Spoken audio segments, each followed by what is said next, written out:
Selamat malam. Hai. Malam ini aku ada di Tabanan, dalam situasi yang mengharuskan kita untuk sebisa mungkin tinggal di dalam rumah. Saya tetap mengusahakan untuk pulang ke Tabanan setiap 2 minggu sekali. Nah, kemudian beberapa waktu ini saya sempat memikirkan mau membuat lebih banyak live streaming. Terus saya punya ide, di rumah saya punya banyak sekali buku, dan salah satu buku favoritku itu dari Ajahn Brahm. Serinya dia Si Cacing dan Kotoran Kesayangannya. Itu banyak sekali cerita pendek yang ada filosofi di baliknya. Kemudian kenapa nggak saya baca aja gitu, membagi cerita, ya istilahnya storytelling. Dan kemudian hari ini aku kebetulan ngambil satu buku ini yang judulnya Don't Worry Be Happy. Dan yang ingin saya bagikan ke kalian semua saat ini, kebetulan page yang saya buka tepat sekali, yaitu tentang menangani galau. Karena saya sadar akhir-akhir ini sering sekali emosi muncul di diri saya, dan saya sedikit kesulitan untuk tahu apakah itu dari dalam sendiri atau dari luar atau mix. Dan proses menyadarinya lumayan butuh waktu, walaupun saya udah sering berlatih untuk menyadari emosi itu sendiri, dan itu membantu. Jadi saya mau sharing ceritanya dulu, oke? Saya menerima telepon dari seorang gadis di Universitas Adelaide. Ia mengalami kasus berat gangguan kegalauan. Begitu buruk sampai ia terbaring di ranjang dan takut pergi keluar. Para dokter dan psikolog universitas tidak mampu menolongnya. Jadi pamannya, pendukung rutin wihara saya, memberitahunya untuk menelpon saya. Gadis itu memberitahu saya lewat telepon bahwa ia sudah terbaring di ranjang selama berminggu-minggu. Ia bertahan berkat pacarnya yang memasak, bersih-bersih, dan melakukan semua urusan rumah tangga untuknya.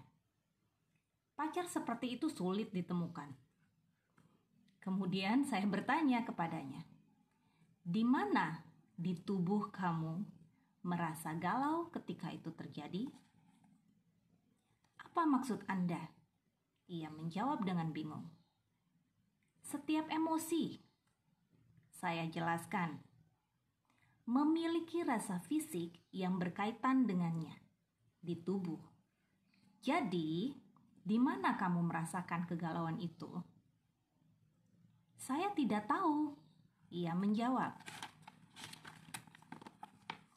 "Nah, cari tahu dan telepon saya saat kamu bisa memberitahu saya." Beberapa hari kemudian, ia menelpon untuk memberitahu saya bahwa ia bisa memerhatikan suatu rasa di dada tengahnya, tepat di ulu hati. "Gambarkan rasa itu kepada saya," pinta saya.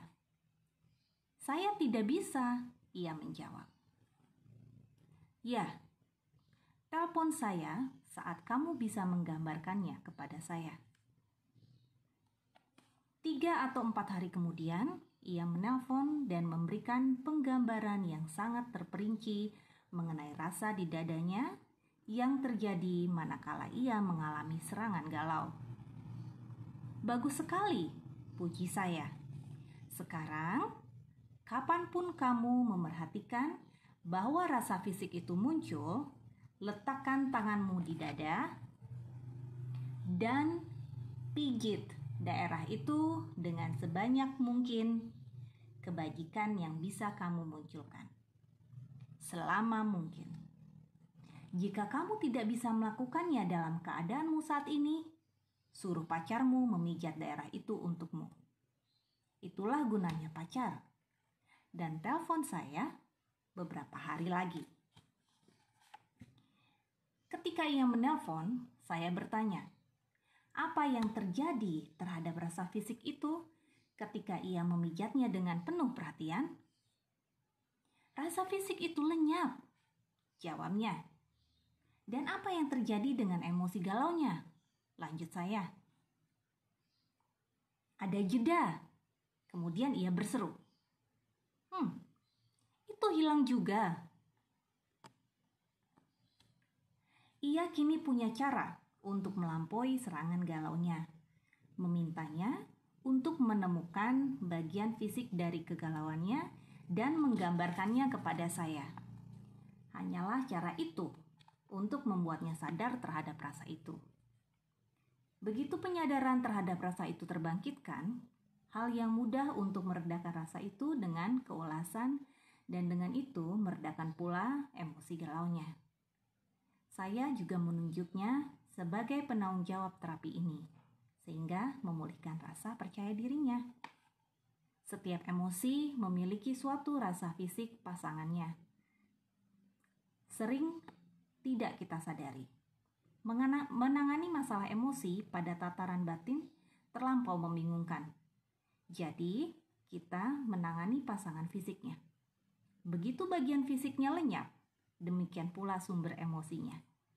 Dalam waktu singkat, ia pergi kerja dan kembali ke kampus. Ia gadis yang cerdas, bekerja keras, dan lulus dengan penghargaan terbaik. Ia begitu terkesan dengan saya sehingga menominasikan saya sebagai orang Australia tahun ini. Saya tidak menang, namun saya menghargai niatnya. Saya bahkan makin menghargai ketika pada Desember 2009 atas desakannya saya melakukan pemberkahan pernikahan baginya dan pasangannya, sang pacar yang telah merawatnya pada hari-hari ia tergolek di ranjang. Nah, nih cerita bagian ini kena banget di saya karena sebenarnya penyadaran fisik setiap kali ada emosi yang muncul itu sudah saya lakukan sering sekali. Hai semuanya, makasih. Tapi ketika mendapatkan serangan emosi atau kegalauan yang tiba-tiba, terkadang kita lupa dengan penyadaran diri itu sendiri dan kita malah fokus ke emosinya sendiri. Apalagi makin parahnya kalau kita terhanyut. Boro-boro sempat menyadari keadaan fisik, kita terbawa dan kehanyut oleh emosi itu sendiri.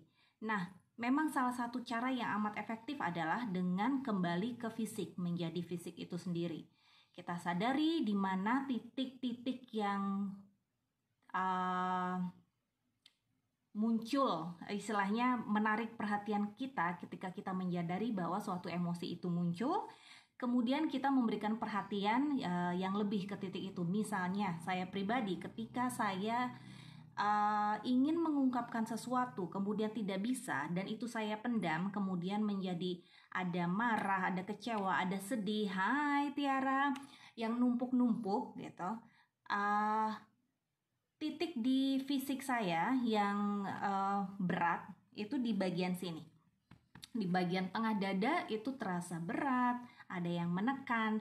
Nah, ketika saya menyadari itu dan kemudian fokus ke sana, cara yang paling gampang adalah saya suka menaruh tangan di sini, kemudian hanya mengelusnya saja pelan-pelan. Dielus-elus, kita memberikan kasih sayang ke bagian itu. Kemudian lama-lama rasa tertekan, rasa berat di tengah dada itu hilang dengan sendirinya. Dan tanpa saya sadari emosi itu yang terpendam juga hilang gitu. Jadi cara ini efektif banget. Misalnya kalau kekhawatiran yang berlebihan di diri saya itu akan muncul di sini. Di sini biasanya jadi kaku, tegang, kemudian mulai berat. Kalau itu dibiarkan akan naik ke atas, kemudian jadi sakit kepala. Nah, ketika kita makin hanyut ke pikiran, sakit kepala makin berat. Tapi ketika kita fokus ke fisik itu sendiri, gitu, bernafas dengan perlahan, menyadari fisik, lama-kelamaan emosi itu, kekhawatiran itu akan hilang dengan sendirinya. Nah, itu yang mau aku sharing saat ini. Hai semuanya yang sudah muncul. Kalau ada yang mau sharing juga, monggo silahkan. Mumpung saya masih ada banyak waktu sambil menunggu Luna, anak saya lagi beresin kamar, giliran pakai kamar mandi. So, saya ingin berbagi cerita ini buat kalian semua. Semoga bermanfaat. Oke, kalau ada yang mau bertanya sesuatu silakan, monggo. Missing you tuh, bagus. Hai, aku di Tabanan sampai besok. Kalau mau berkunjung, monggo. Iya. Tidak ada sesuatu yang kebetulan karena saya memang lagi butuh pengingat sebenarnya, karena saya sendiri manusia biasa yang masih mengalami emosi dan kegalauan juga. So, apalagi di situasi macam begini ya, pasti banyak hal-hal dari luar atau dari dalam yang muncul, ke-trigger dengan situasi seperti ini. Salah satu caranya adalah dengan self-awareness, lebih menyadari apa yang muncul dari dalam. Okay, I hope you like it.